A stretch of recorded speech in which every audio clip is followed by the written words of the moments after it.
तुम्ही पाहत आहात MCN न्यूज मराठी। अकोट तालुक्यातील संतनगरी म्हणून ओळखल्या जाणाऱ्या मुंडगाव येथील प्राथमिक आरोग्य केंद्रात आरोग्य व्यवस्थेतील गंभीर बेफिकिरी समोर आली आहे। 102 रुग्णवाहिका चालकाअभावी गेल्या काही दिवसांपासून केंद्रातील सफाई कामगारच चालवित असल्याचे धक्कादायक वास्तव उघड झाले आहे। गरोदर माता व रुग्णांचा जीव धोक्यात येत असताना आरोग्य अधिकारी मात्र जबाबदारी झटकत असल्याने नागरिकांमध्ये तीव्र संताप पसरला आहे। नारी शक्ती एकता संघर्ष फाउंडेशनच्या अध्यक्षा संगीता प्रभे, प्रदेशाध्यक्षा मीनाक्षी इंगळे, केंद्रीय सदस्य प्रणाली बिजेकर, शुभांगी मोहिते आदी पदाधिकाऱ्यांनी या प्रकाराची गंभीर दखल घेत आरोग्य मंत्र्यांकडे थेट तक्रार दाखल करण्याचा निर्णय घेतला आहे।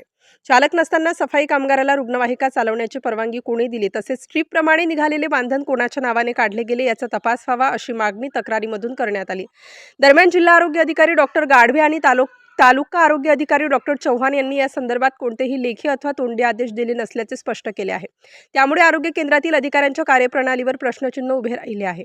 नारी शक्ती संघटनेने या निष्काळजी प्रशासनाविरोधात अकोला जिल्हा परिषदेच्या आरोग्य विभागाच्या कार्यालयावर तीव्र आंदोलन छेडण्याचा इशारा दिला असून गरोदर मातेच्या जीवाशी खेळ करणाऱ्या जबाबदार अधिकाऱ्यांवर कडक कारवाई न झाल्यास रस्त्यावर उतरून आंदोलन करणार असल्याचा इशारा संघटनेने दिला आहे। MCN न्यूज मराठीकरिता धनराज सपकाळ, मुंडगाव, अकोट।